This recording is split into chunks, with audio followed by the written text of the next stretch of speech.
Sa sandaling ito, ay nagpo-focus ang mga shaman sa pagkontrol ng sumpa na nilagay nila kay Isabel. Ngunit sa kalagitnaan ng ginagawa nilang ito, ay nagulat ang shaman at biglang napasuka ng dugo. Agad naman siyang tinanong ng kanyang mga kasama kung ano ang nangyari sa kanya. Bilang tugon, ay sinabi nito na ang mga tao sa imperyo ay mayroon ding potensyal dahil nagawa nilang atakihin ang kanilang sumpa, kahit kapalit pa nito ay ang kanila mismong buhay. Pero kasasabi pa lamang niya nito, ay muli siyang napasuka ng dugo. Dahil dito, ay sinabi niya na masyadong kakaiba ito, dahil tila hindi ata natatapos ang pag-atake ng mga ito sa kanya. Matapos namang marinig ang sinabi ng kanilang leader, ay napaisip ang kanyang kasamahan, tinatanong kung ganoon ba talaga kalakas ang leader ng mga rebelde para maging ang kanilang sumpa ay magawa nitong makontra. Samantala, sa kabila ng kanyang dinaranas, ay sinabi ng shaman na napaka-interesante nito, kaya nais pa niyang malaman kung gaano katagal magagawang lumaban ng mga ito sa kanyang sumpa. Sa kabilang banda, ay abala naman si Leon at si Isabel sa kanilang gawain, at sa bawat yugyog ng kanilang katawan, ay sumusuka naman ng dugo ang shaman. Kaya habang nagpapatuloy ito, ay tila mauubusan na ng dugo ang shaman.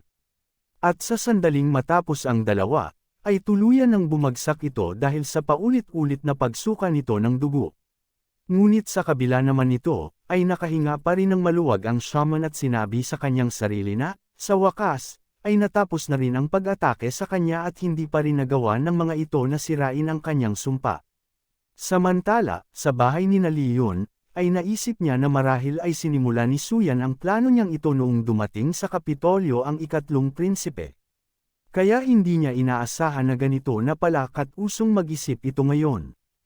Habang iniisip naman niya ito, ay dumating si Isabel, kaya agad niyang tinanong kung kumusta na ang pakiramdam nito. Ngumiti naman siya at sinabi na mas mabuti na ang kanyang pakiramdam ngayon, at kaya siya lumabas ay dahil gusto niyang lumanghap ng sariwang hangin. Natuwa naman si Leon nang marinig ito, at naisip na matapos ng ginawa nila noong gabi, ay napuno na niya ng kanyang kapangyarihan ang katawan ni Isabel. Kaya masaya siya na mabuti ang naging resulta nito, ngunit naghihinayang pa rin siya dahil hindi nito natanggal ng tuluyan ang sumpa sa katawan ng kanyang asawa. Kasunod nito, ay sinimulan niyang buhatin si Isabel at sinabi na, dahil hindi pa masyadong mabuti ang pakiramdam nito, ay babuhitan na lamang niya siya. Sa gayon, ay hindi siya mabinat. Nang makita naman ni Isabel ang ekspresyon ni Leon, ay tinanong niya ito kung bakit pakiramdam niya ay tila ini-enjoy pa ni Leon ang sitwasyon niyang ito. Agad namang tumawa si Leon at sinabi na, paano naman niya gagawin iyon? Dahil nasa mapanganib na kalagayan ang kanyang asawa, kaya hindi niya magagawang mag-enjoy sa kalagayan niyang ito. Hindi naman na sumagot si Isabel at sa halip, ay pumikit na lamang at ngumiti. Saka inisip na alam niya na si Leon ang pinaka nag-aalala ngayon sa kanyang kalagayan, ngunit upang hindi siya mag-alala, ay hindi niya ito ipinapakita sa kanya. Kaya dahil dito, ay sinabi niya na kailangan din niyang patatagin ang sarili. Sa gayon, ay hindi na mag-alala palagi sa kanya si Leon. At sa ngayon, ay pagbibigyan na lamang niya si Leon para sa kagagawa ng kalooban nito. Idinagdag pa niya na, dahil wala namang tao sa paligid, ay okay lang ang ginagawa nilang ito. Ngunit habang nasa gitna pa ng kanilang paglalamangan, ay bigla namang dumating si Lizu at agad na tinanong si Isabel kung okay na ba siya. Agad namang naghiwalay ang dalawa at awkward na tinanong kung ano ang ginagawa dito ni Lizu. Bilang tugon, ay sinabi naman ni Lizu na, nakarinig siya ng mga kakaibang mga ingay sa kanilang bahay kagabi, kaya nagpunta siya dito para tingnan kung mayroon bang ng loob sa kanilang bahay. Ngunit nang dumating siya sa may pintuan, ay biglang huminto ang mga ingay, kaya nagpa siyang bumalik na lang kinaumagahan.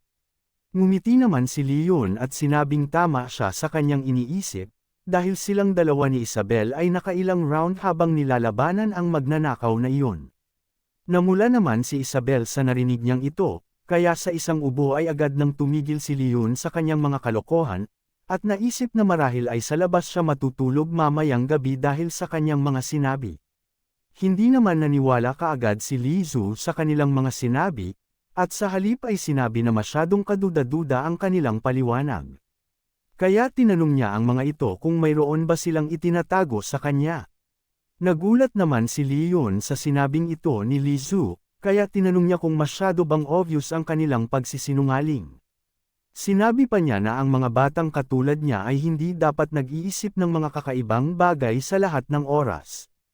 Hindi naman maunawaan ni Li Zhu ang kanyang mga sinasabi, kaya tinanong niya kung ano ang ibig niyang sabihin. Dahil ang tinutukoy niya ay ang bagay na nakabalot ngayon kay Isabel. Nagulat naman ang dalawa sa narinig nilang ito, kaya tinanong niya si Li Zhu kung ano ang ibig niyang sabihin. Dahil dito, ay ipinaliwanag ni Li Zhu na ang tinutukoy niya ay ang spell na nakabalot ngayon sa katawan nito. Nagtataka namang tinanong ni Leon kung paano niya iyon nalaman at kung paano rin niya iyon nakita.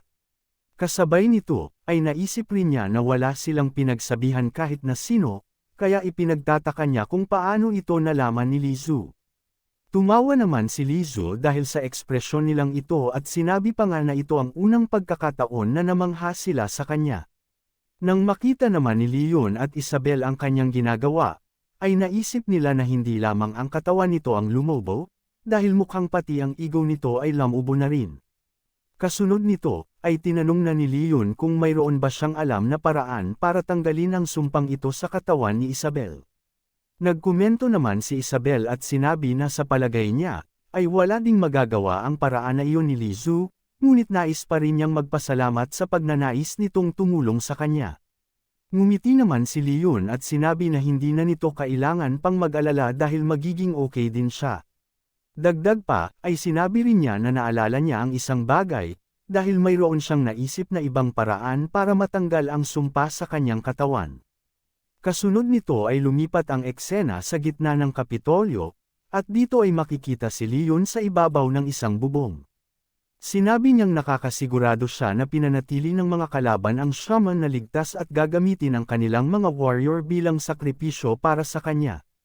Sinabi din niya na, base sa defense layout, ay nagtipon sa Western Mountain Range ang mga ito, dahil iyon ang lugar na pinakaligtas sa kanilang base. Pagkatapos nito ay naglabas siya ng isang sibat, at matapos kalkulahin ang distansya, ay nilagyan niya ng sarili niyang aura ang sibat. Gamit ang kanyang kaalaman pagdating sa pagkukwenta, na natutunan niya bago pa siya mapunta sa mundong ito, ay sinabi niya na ang locus yung iyon ang eksaktong kinaroroonan ng shaman ngayon. Kaya dahil dito, ay buong lakas niyang ibinato ang sibat patungo sa direksyon na iyon. Sa kabilang banda, sa kampo ng mga kalaban, ay makikitang binabantayan ni Suyan ang shaman. Sinabi pa nga niya na, base sa kanyang pagsusuri, ay maayos na ang kalagayan nito. Ngunit hindi pa rin siya nagpakampante dahil ang kalaban nila ay ang kanilang dating leader, kaya nakakasiguro siya na mayroon pa itong ibang gagawin. Habang sinasabi naman niya, ito, ay bigla niyang naramdaman ng isang bagay, kasunod nito, ay agad na tumama sa kanilang tentang sibat, ngunit sa kabutihang palad, bago pa man ito tumama sa ulo ng shaman, ay agad itong napigilan ni Suyan, habang kalmado namang sinusuri ni Suyan ang sibat na ito, ay napagtanto niya na ito ay sibat na ginagamit ng Forbidden Army ng Kapitolyo, kaya nagtataka niyang tinanong kung talaga nga bang ibinato ito mula sa Kapitolyo na 1,000 milya ang layo. Sa pag-iisip naman nito, ay sinabi niya sa kanyang sarili na mukhang masyado pa niyang minaliit ang kakayahan ng kanilang dating leader, sa kabila naman nito ay hindi siya nabahala, at sa halip ay ngumiti pa nga at sinabi na medyo mahirap nga kalaban ang kanilang dating leader. Samantala, sa isang bahagi ng palasyo, ay makikitang nagsasagawa na ng isang seremonya si Li Zhu. At habang pinagmamasdan ito ng mag-asawa, ay tinanong ni Leon si Isabel kung kumusta ang kanyang pakiramdam. Sinabi naman nito na wala pa siyang nararamdamang kakaiba.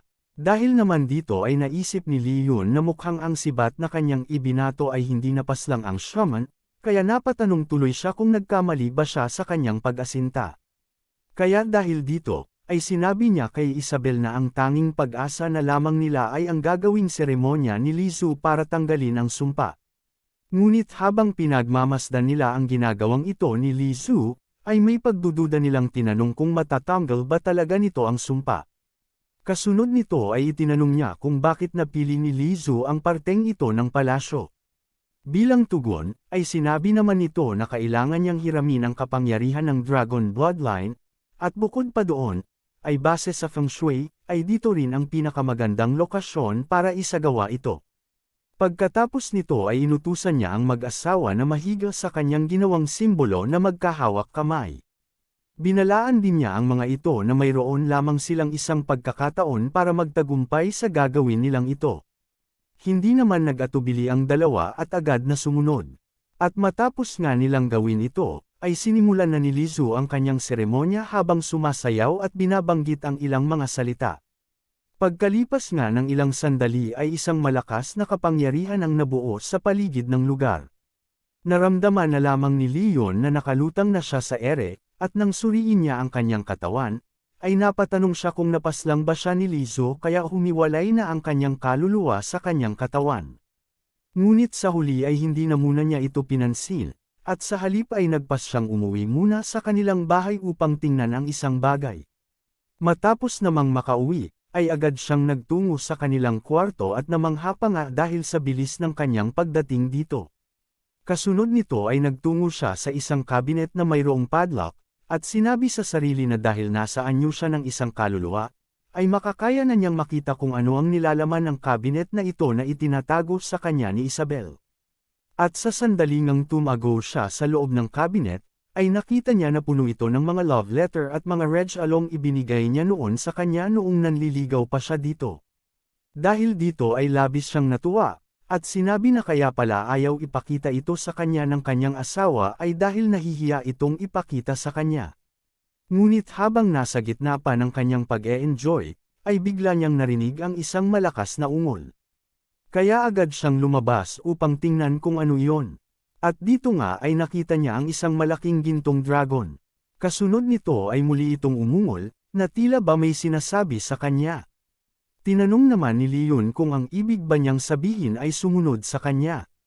Tila kinumpirma naman ito ng dragon, kaya agad silang lumipad patungo sa isang direksyon. Pagkalipas ng ilang sandali, ay nakarating sila sa kuta ng mga kalaban. At nang makita niya ang isang tent, ay napatanong siya kung ito ba ang lugar kung saan nagtatago ang bastardong shaman na iyon. Sa kabilang banda, ay wala namang kamalay-malay ang shaman sa parating na panganib. At sa halip, ay napapamura pa nga dahil sa kanyang mga sinapit nitong mga huling araw. Kaya nangako siya na gag-antay siya sa Empress sa pamamagitan ng pagkuha ng buhay nito. Ngunit kasasabi pa lamang niya nito, ay biglang nagsalita si Leon at sinabi na mukhang mabibigo siya sa plano niyang ito dahil hindi na niya siya bibigyan ng pagkakataon na gawin iyon. Kasunod nito ay nagsimula siyang bumuo ng kapangyarihan sa kanyang kamay, at dito ay nabuo ang isang espada na tinawag niyang flesh-cutting knife. Sa pagkakita naman nito ay nagsimulang mataranta ang shaman at agad na sumigaw upang humingi ng tulong, ngunit bago pa man may dumating, ay agad siyang inatake ni Leon. At matapos niyang gawin ito, ay nagsimulang masunog ang kaluluwa ng shaman, at pagkalipas ng ilang sandali, bagamat buo pa at walang sugat ang katawan nito, ay tuluyan na itong binawian ng buhay. Sa pagkakita naman nito, ay sinabi ni Leon na ito ang kabayaran sa paglagay nito ng sumpa sa kanyang asawa. Kasunod nito ay dumating na si Suyan, ngunit huli na ang lahat, dahil habang unti-unting naglalaho ang katawan ni Leon, ay sinabi niya na matagal na rin silang hindi nagkita. Ngunit dahil naubos na ang kanyang oras, ay hindi na siya magtatagal dito. Sa kabilang banda, ay gulat naman si Suyan sa kanyang nakita, ngunit ngumiti lamang si Leon at sinabi na hindi nito kailangang mag-alala, dahil babalik siya ulit upang harapin siya. Pagkatapos nito, ay tuluyan nang naglaho si Leon, at sa sandaling suriin niya ang shaman, ay natagpuan niyang wala na itong buhay. Ngunit kahit ganoon ang nangyari, ay ngumiti pa rin ito at sinabi na gaya ng kanyang inaasahan sa kanilang dating leader, ay nagagawa nito ang mga bagay na hindi nagagawa ng iba. Samantala, sa bahay ni Leon ay biglang may sumampal sa kanya, at sa kanyang pagkagulat ay tuluyan siyang nagising. Saka sinabi na ang sampal na iyon ay napaka-epektive, dahil pakiramdam niya ay naka-recover na siya sa lahat ng kanyang pagod. Hindi naman pinansin ni Isabel ang kanyang mga kalokohan, at sa halip ay sinabi na sa wakas ay gising na ito. saka tinanong kung lumabas ba sa kanyang katawan ang kanyang kaluluwa kaya bigla itong nawalan ng malay. Agad naman itong kinumpirma ni Li Yun, at sinabi pa nga na nakita pa niya ang dragon bloodline ng kanilang mga ninuno, at sinabi nito sa kanya na sila ay perpekto para sa isa't isa. Sinabi naman ni Isabel na kung ganoon, ay gusto ba niyang magkaroon din ng maraming ibang babae gaya ng ibang mga emperor, sa gayon ay hindi siya mabor habang pinamumunuan ni Isabel ang imperyo. Ngumiti naman si Li Yun at sinabing nagbibiro lamang siya, at idinagdag pa nga na hindi pa siya tapos sa kanyang kwento, dahil noong nasa anyong kaluluwa siya, ay nagpunta siya sa border at doon ay tinapos na niya ang shaman na sumumpa sa kanya. Nagsisimula namang mena si Isabel, at sinabihan pa nga ito na tigilan na ang pananaginip ng gising at magseryoso. Hindi naman pananghinaan ng loob si Li Yun, at sa halip ay sinabi na nagsasabi siya ng totoo, kaya dapat nabigyan niya siya ng reward, katulad ng ginawa nila noong gabi, at gusto naman niya ngayon ay sa ibang lugar, gaya ng kanyang Imperial Study Room. Agad namang namula ang mukha ni Isabel, at sinabing tigilan na nito ang kanyang mga kalokohan. Pagkatapos nito ay ngumiti siya, at sinabi na mas maayos na ang kanyang pakiramdam ngayon. Kaya nagpasalamat siya kay Li Zhu, at sinabi na bilang reward, ay uutusan niya ang Imperial Kitchen na ipaghanda ito ng 50 na putahe para kanyang kainin. Agad namang tinutulan ito ni Li Zhu, kaya nagulat ang dalawa, at naisip pa nga kung talaga nga bang ito ang kilala nilang Li Zhu na hindi nagpapaawat pagdating sa pagkain. Ngunit habang iniisip pa niya ito, ay biglang sinabi nito na hindi pupwede ang kanyang sinasabi, dahil kailangan nilang pakainin siya sa buong taon ng unlimited breakfast at lunch buffet style na niluto mismo ng Imperial Kitchen, at hindi siya papayag ng mas mababa pa doon. Sa pagkarinig naman nito, ay parehong naisip ng dalawa na talagang ipinapakita nito ang totoo niyang kulay kapag pagkain na ang pinag-uusapan. Kinabukasan, sa opisina ni Isabel, ay makikitang nag-uulat si Shen, at sinabi na mayroon siyang good news, dahil ang shaman na nagsumpa sa kanya ay patay na. Nagulat naman si Isabel sa balitang ito, at tinanong pa nga kung paano ito namatay. Kasabay nito, ay naisip din niya ang sinabi ni Li Yun at napatanong kung totoo ba talaga ang lahat ng iyon. Sa kabilang banda, ay patuloy na nagulat si Shen, at nakangiting sinabi na base sa kanyang nabalitaan mula sa kanilang mga tauhan, ay walang kahit anong sugat ang shaman, na para bang bigla na lamang itong namatay. Kasunod nito, ay tumayo si Isabel at sinabi kay Shen na aalis sila, at dalhin nito ang lahat ng mga account book. Dahil naman sa biglaang pasyang ito, ay nagtatakang tinanong ni Shen kung saan sila magtutungo at kung ano ang gagawin nila. Bilang tugon, ay sinabi naman ni Isabel na wala lang iyon, gusto lamang niyang lumipat ng lugar, dahil pakiramdam niya ay hindi siya makakapagtrabaho ng maayos sa lugar na ito. Ngunit sa loob-loob niya, ay naisip niya na kung mananatili siya sa kanyang Imperial Study Room, ay baka bisitahin siya lagi dito ni Li Yun at hindi niya mapanatili ang kanyang autoridad bilang ruler dahil sa mga kalokohan ni Li Yun. Samantala, sa kuta ng mga kalaban, ay maririnig na nagmumura ang prinsipe ng nakaraang dinastiya, tinatanong kung paano ganoon kadaling nasira ang kanilang plano. Sinabi din niya na isang hakbang na lamang ay magagawa na nilang matapos ang planong iyon. Ngunit dahil lamang sa bastardong rebelding iyon, ay nasira ang lahat. Kaya nangako siya na kapag nakuha na niya ang trono, ay sisiguraduhin niyang ito ang unang ipapapatay niya. Pinakalma naman siya ni Suyan, at sinabi na hindi nito kailangang mag-alala, dahil ang isa sa kanilang mga tauhan ay nakapasa na sa customs, at ngayon ay nakikihalubilo na upang sumabay sa pagdating ng bumabalik na mga sundalo at ni King Senan. Sa pagkarinig naman nito, ay nawala na ang galit ng prinsipe, at sinabi pa nga na maganda iyon, saka inutusan na pasukin na rin ng mga ito ang inner court ng imperyo, sa gayon ay masigurado na nila ang kanilang plano ngayon. Abangan ang susunod na kabanata. Maraming salamat sa lahat ng mga nanood. Kung nagustuhan mo ang episode na ito, paki-like naman at mag-iwan ng heart sa comment section. Malaking tulong na yun para ma-boost ang video. At kung hindi ka pa nakasubscribe, pindutin mo na din ang subscribe, at idamay mo na rin ang notification bell para updated ka sa mga bagong kabanata ng series na ito. Salamat ng marami.